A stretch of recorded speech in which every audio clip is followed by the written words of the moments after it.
Saudara yang dikasihi oleh Tuhan, hari ini kita menghampiri Tuhan lagi untuk memuji dan menyembah Tuhan.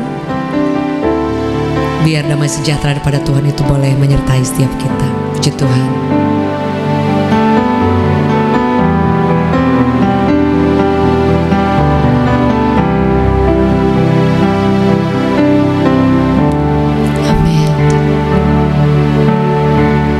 Sucikan dan kuduskan hati ini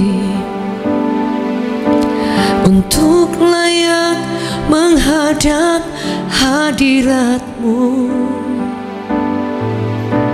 Tubuh jiwa rohmu kuserahkan padamu, ku menyembahmu.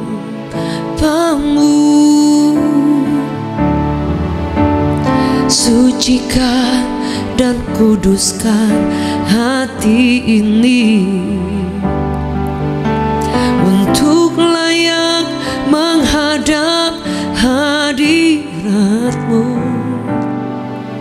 Tubuh jiwa rohku kuserahkan padamu, ku menyembahmu. Sama-sama katakan, tinggikan nama ya Tuhan, mulialah nama-Mu ya Tuhan. Tiada lain seperti Engkau ya Allahku, besar kuasa-Mu. Tiada lain seperti Engkau ya Allahku, besar kuasa-Mu. Tinggikan, tinggikan nama ya Tuhan, mulialah nama-Mu ya Tuhan. Tiada lain seperti Engkau ya Allahku, besar kuasa-Mu.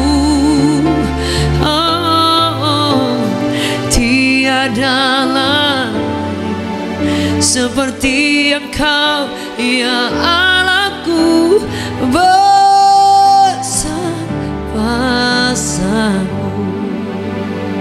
Tinggikan, tinggikan nama-Mu ya Tuhan, mulialah nama-Mu ya Tuhan. Tiada lain seperti Engkau ya Allahku, besar kuasa-Mu. Tiada lain seperti Engkau ya Allahku, besar kuasa-Mu. Kau beri yang ku pinta saat ku mencari, ku mendapatkan. Ku ketuk pintu dan Kau bukakan, sebab Kau Bapakku, Bapa yang kekal. Takkan Kau biarkan aku melangkah hanya sendirian. Kau selalu ada bagiku, sebab Kau Bapakku, Bapa yang kekal. Kau beri yang ku pinta. Saat ku mencari, ku mendapatkan. Ku ketuk pintumu dan kau bukakan. Sebab kau Bapakku, Bapa yang kekal. Oh, takkan kau biarkan aku melangkah hanya sendirian. Kau selalu ada bagiku. Sebab kau Bapakku, Bapa yang kekal. Kau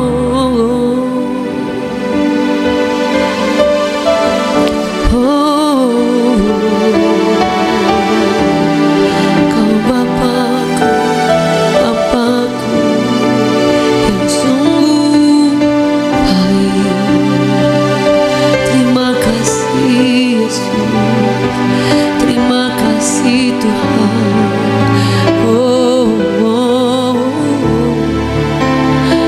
Terima kasih Yesus.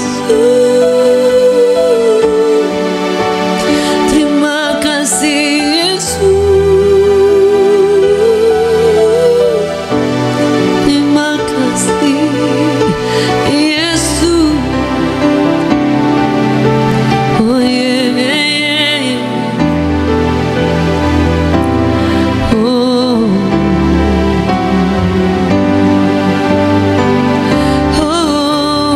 Kau beri yang ku pinta. Saat ku mencari, ku mendapatkan. Ku ketuk pintumu dan kau bukakan. Sebab kau Bapakku, Bapa yang kekal.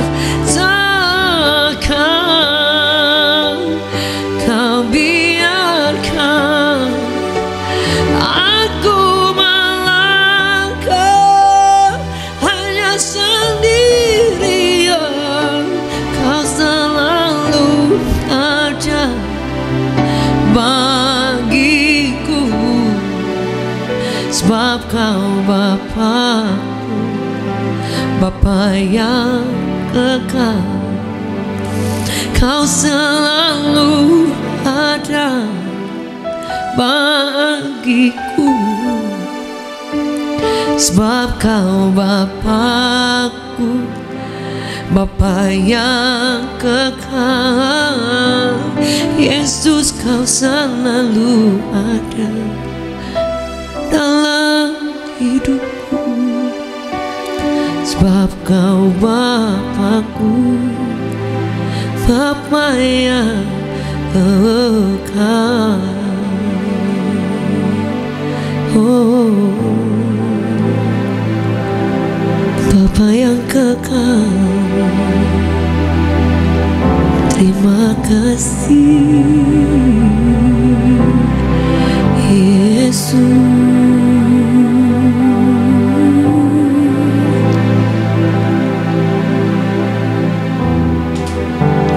Sebab kau Bapakku, Bapa yang kekal.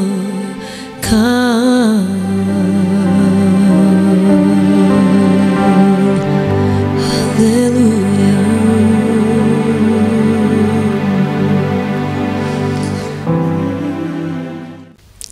Baik Bapak Ibu Saudara yang dikasihi oleh Tuhan. Baik, hari ini saya ingin membagikan firman Tuhan yang terdapat dalam Roma 6 ayat 22. Ayat ini berbicara tentang kekudusan, bagaimana kita menjaga kekudusan.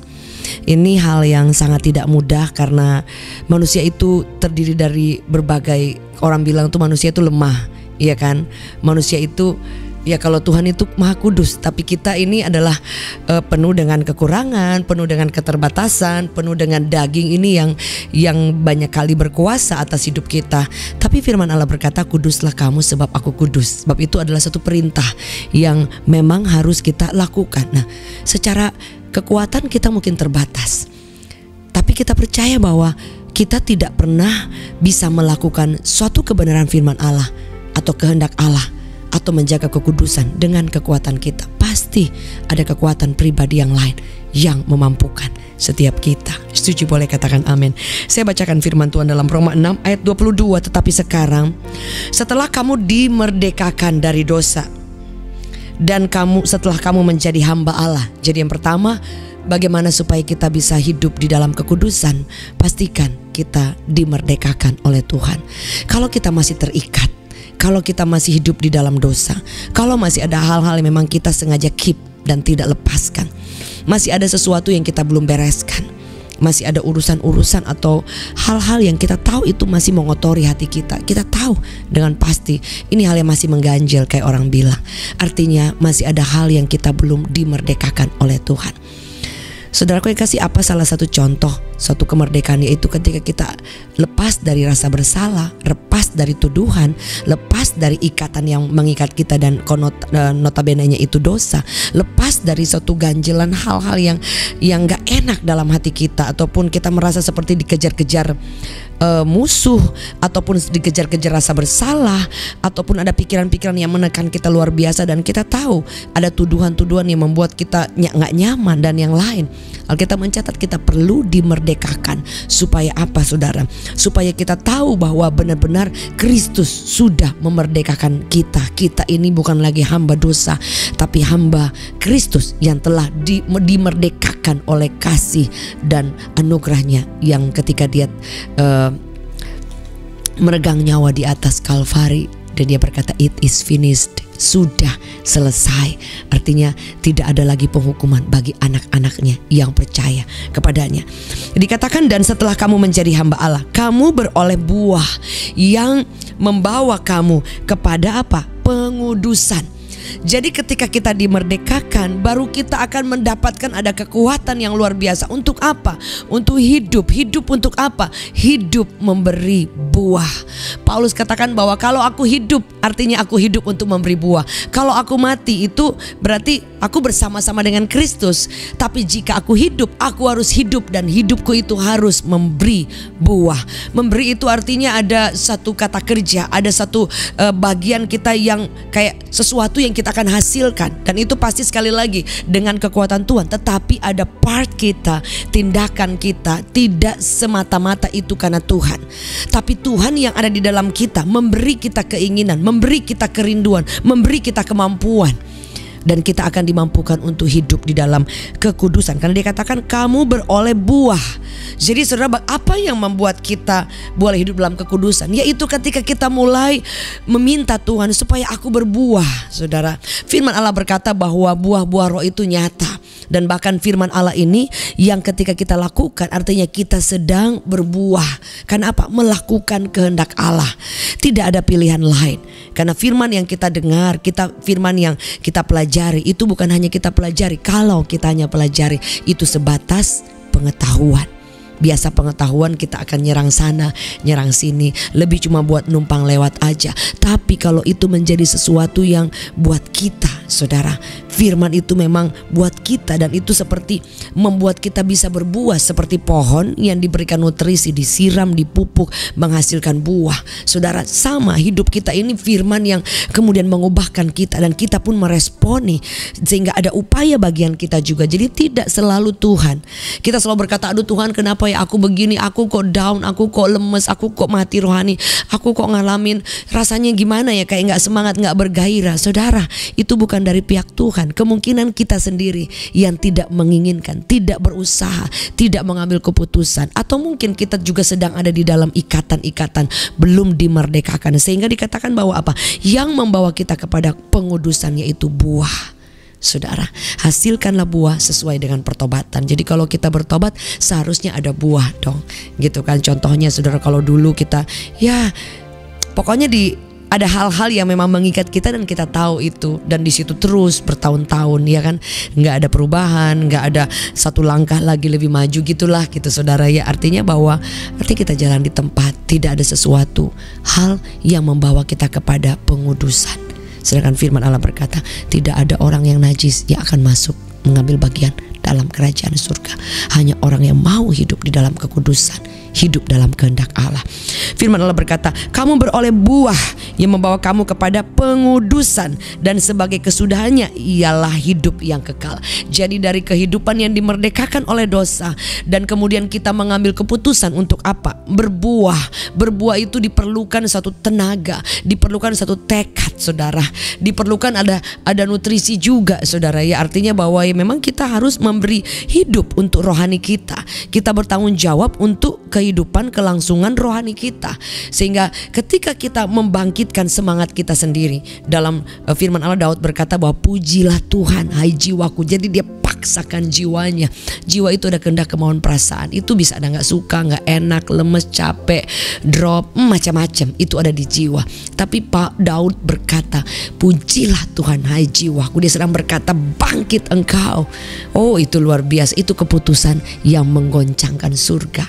Sudah tidak ada keputusan yang lain yang akan membuat Tuhan turun. Ketika kita mengambil keputusan, aku mau maju, aku mau mengambil keputusan berbuah, aku mau berkata bahwa aku dimerdekakan, aku tidak mau tinggal dalam dosa, tinggal dalam kelemahan, tinggal dalam hal-hal yang membuat kita stay di situ terus. Tapi kita mau berangkat lagi, maju, dan kita mau sedang dalam perjalanan menuju kehidupan yang berbuah, kehidupan yang menghasilkan, dan itu karena anugerah Tuhan dan keputusan kita saudara. Dan ketika kita berbuah, itu membawa kita kepada hidup di dalam kekudusan.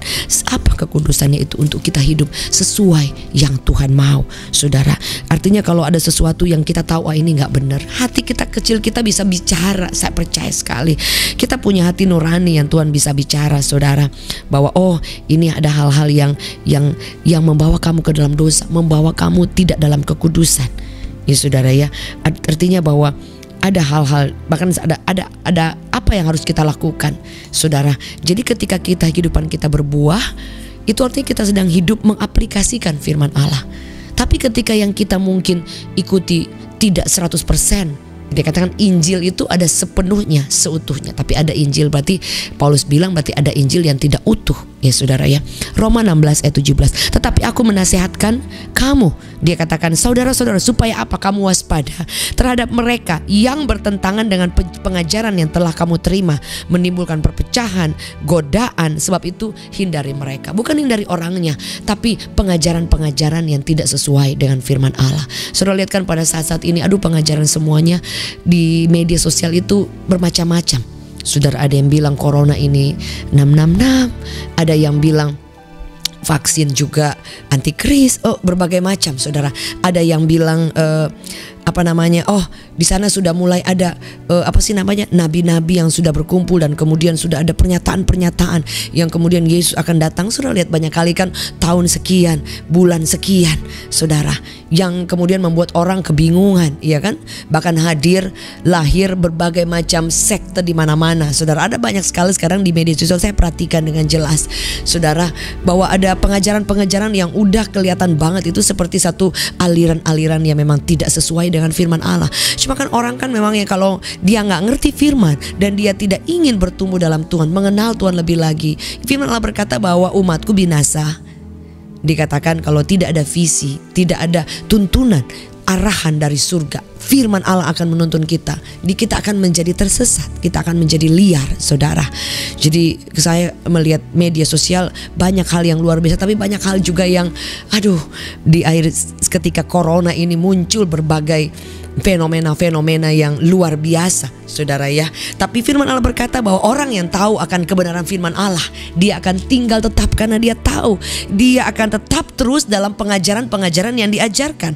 Dia katakan bahwa kalau ada pengajaran yang bertentangan dengan yang kamu terima, yang menimbulkan perpecahan, menimbulkan godaan, menimbulkan apa dikatakan, hindari mereka semua. Saudara, di media sosial orang tuh menghina ini, memfitnah ini, menghina agama orang, menghina pendeta ini, hujat sana, hujat sini, sampai bingung ini yang mana yang benar, saudara. Karena firman Allah berkata dia tidak pernah ajarkan itu. Yang diajarkan itu harus sesuai dengan firman. Kecuali ada memang pengajaran-pengajaran yang memang sudah sangat bertolak belakang dengan firman Allah. Ya, bagian kita tidak perlu menjelekkan, bagian kita menyampaikan kebenaran saja, tidak perlu mengutak-atik hal yang lain, saudara ya. Kecuali memang ada hal yang memang sudah sangat berbahaya, ya kita perlu beritahu kepada orang-orang yang memang kita kasih kalau oh ini pengajarannya tidak benar. Oh, kita perlu beritahu supaya menghindari orang itu dari hal yang salah, sehingga bukan dibawa kepada kekudusan, tapi dibawa kepada pengajaran-pengajaran yang membawa kita jauh dari Tuhan. Alkitab mencatat, sebab itu hindarilah mereka. Artinya ada bagian kita yang perlu juga, oh ya hati-hati ini pengajaran gak benar. Mungkin dia bukan orang sesat atau bukan bidat atau sekte, tapi pengajaran ini tidak benar. That's it. Sudah selesai. Kita harus tahu itu. Sebab itu bagaimana caranya? Perlunya kita belajar firman. Orang yang rindu terus, saudara, Anda akan terus dibukakan, Anda akan terus diperlengkapi, saudara. Sebab itu firman Allah itu tidak akan pernah membawa Anda dan saya kepada hal yang menyesatkan. Tapi firman Allah berkata bahwa dia akan membawa kita kepada sesuatu yang membuat kita hidup di dalam kekudusan, saudara, di mana kita akan hidup berbuah. Saudara, bagaimana caranya? Dikatakan yang perlu kita lakukan, kita perlu sekali-kali ngecek ini di jalan dalam hidup berbuah menuju kekudusan atau memang cuma Kristen-Kristen aja, iya kan gitu. Dari dulu Kristen, iya kan, nggak berhenti hal yang dulu kita lakukan yang kita tahu salah, kita masih lakukan terus, saudara. Artinya ya buat apa sih kita kalau menjadi Kristen? Ya bisa kita sekali dua kali salah, tapi kalau stay di situ terus, itu yang menjadi tanda tanya. Kita ini sedang hidup di dalam hidup yang berbuah menuju pada pengudusan atau memang ya udah ikut Tuhan aja, lagi ngetren, ya kan? Ya udah nggak enak gitu, ntar dikira bukan Kristen, saudara. Harus ada pilihan, harus ada keputusan. Mazmur 139 ayat 23 dan 24. Selidikilah aku ya Allah, dan kenalilah hatiku. Ujilah aku. Dia katakan disuruh uji loh. Uji itu disuruh tes. Wah, itu ekstrim. Dan kenali pikiran-pikiranku. Kalau udah mulai melenceng, udah mulai ada kepahitan, udah mulai ada kebencian, udah mulai ada hal-hal yang mematikan rohani kita, ngecek dulu ini kita ini apa yang membuat kita seperti ini, kan itu pasti ada penyebabnya, saudara ya. Mungkin kita sendiri yang kurang rindu, kurang pengen, ada sudah mungkin udah hilang hausnya, saudara, atau udah tidak menginginkan Tuhan, atau ada hal-hal yang masih mengikat kita. Dia katakan dia suruh selidiki itu ngecek loh. Dikatakan bahwa kenali hatiku, dia suruh dia Tuhan bongkar hatiku, engkau cek di dalamnya isinya apa aja. Ekstrim sekali. Kenali pikiranku, lihatlah. Oh my God, ini benar-benar disuruh lihat. Ini pikiran-pikiran benar apa enggak? Ini pikiran kotor apa enggak? Ini penuh pahit atau enggak? Ini penuh dengan kemunafikan, atau ini penuh dengan dosa tapi pura-pura jadi Kristen, atau ini udah bukan yang sesuai dengan firman. Jadi saudara, semuanya itu kalau kita suruh Tuhan yang bongkar, Tuhan yang evaluasi, Tuhan yang arahkan, Tuhan yang bawa kita kepada pengudusan, saya percaya saudara akan dibawa dekat lagi dan hidup berbuah bagi Kristus. Dikatakan selidik kenal pikiranku. Jadi kan sebenarnya yang membuat kita jalan tersesat, seperti saya katakan tadi, umatnya itu binasa kalau dia tidak mengenal Allah. Dia katakan jadi yang membuat kita sebenarnya menjadi tersesat itu, atau mulai kemudian salah jalan, itu sebenarnya karena hati kita, pikiran kita. Sebab itu Daud bilang cek benar-benar pikiran ini, lihat Tuhan. Ya kan, kita gak bisa melihat yang nilai orang lain, ya kan. Apakah jalanku serong? Tuntunlah aku ke jalan yang kekal. Saudara, ada saudara sebagai contoh, misalnya saudara diajarkan untuk mengampuni.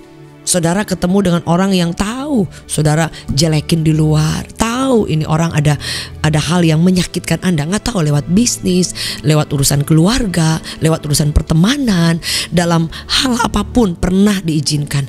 Tapi saudara, kalau engkau sudah hidup dalam buah-buah roh, engkau sudah hidup menuju dalam pengudusan yang setiap hari, ya Tuhan mau kita ada di sana. Saudara, mau ketemu orang-orang seperti ini, Anda tetap bisa baik dengan mereka. Sekalipun mungkin ya kadang-kadang ada hal-hal mungkin yang kita perlu jaga, ya kan. Kalau misalnya tidak ada nilai value yang mungkin membuat kita menjadi lebih baik, ya kan gitu. Saudara sudah mengampuni, tapi kita kembali lagi melihat bagaimana apa yang harus kita lakukan setelah itu. Tapi posisi kita harus kita mengampuni, saudara. Karena buat apa ya kita udah capek-capek ikut Tuhan, tapi ternyata ya pahit-pahit terus, munafik terus, dendam terus. Buat apa sih saudara ya? Ya kalau kita mah sekali dua kali nggak sadar mah nggak apa-apa. Tapi kalau terus menerus, itu yang selalu saya ingat, Tuhan, kalau masih ada hal yang tidak baik, selidiki, kenal Tuhan, ampuni. Kalau ini Tuhan tolong kuatkan. Kalau Bapak Ibu belum mampu mengampuni, minta Tuhan tolong aku, kuatkan aku. Saudara akan dimampukan. Sehingga firman Allah ini bukan hanya kita pelajari, tapi ini yang akan kita lakukan, itu yang membuat kita berbuah. Jadi berbuah itu bukan, wih keren banget saudara menjadi orang Kristen keren, enggak juga. Saudara post ayat, tidak juga. Saudara, ada orang banyak post ayat juga dengki, jahat hatinya juga tetap jahat. Ya kan saudara, jadi artinya kita yang paling tahu ini hati ini sudah sejauh mana kita dibebaskan, kita berbuah yang membawa kita kepada pengudusan. Jadi tindakan kita untuk hidup dalam firman Allah, apa yang Tuhan mau, berbuah saudara, itu yang kemudian membawa saudara hidup dalam pengudusan day by day. Dan firman Allah berkata, engkau akan melihat hal-hal yang luar biasa. Dikatakan bahwa kuduslah kamu sebab aku ini kudus. Saudara, dikatakan bahwa Mazmur 103 ayat 1, dari Daud, pujilah Tuhan hai jiwaku, pujilah namanya yang kudus hai segenap batinku. Bahkan kita tidak bisa melakukan apapun karena Dia Allah yang kudus. Kita bisa berjumpa muka dengan Dia karena anugerahnya, karena darahnya, dan karena keinginan kita untuk datang menghargai darah yang tercurah untuk kita hidup berbuah dalam pengudusan. Bapak Ibu Saudara, kalau di antara saudara yang memang setiap hari saudara ada dalam jebakan-jebakan yang seharusnya membuat saudara lemah, jatuh lagi, aduh salah lagi, ya ampun jalan di tempat, ya ampun percuma ikut Tuhan bertahun-tahun udah diproses, ya ampun kok saya begini-begini terus. Saudara, mari kita cross check lagi seperti Daud, biar kita berjalan dalam buah roh dan dalam pengudusan, dalam satu nama yang memampukan kita, Yesus Kristus Tuhan. Bapak, kami mengucap syukur buat hari ini, mampukan kami. Kami ucapkan syukur, kami percaya Roh Kudus menolong kami, bebaskan kami, berikan kami kekuatan, bahkan mampukan kami untuk berbuah. Karena kami tahu itu membawa kami dalam hidup kekudusan. Ketika kami berbuah, hidup sesuai kebenaran firman-Mu. Hamba berdoa buat seluruh kami meteraikan firman yang sederhana ini di dalam nama Yesus. Mari buka tangan kita di hadapan Tuhan, terima berkat dari Bapa, cinta yang tidak pernah habis dari Tuhan Yesus yang manis, penyertaan dari Roh Kudus menyertai kita hari ini, esok, sampai Yesus datang kedua kali. Demi nama Yesus, amen. Puji Tuhan Bapak Ibu Saudara, terima kasih untuk kebersamaannya, dan maju terus. Jangan lupa kalau Anda terberkati, boleh bantu share sebanyak-banyaknya kepada teman, kepada keluarga, kepada orang-orang yang lain. Siapa tahu di antara mereka ada orang yang membutuhkan. Tuhan Yesus memberkati.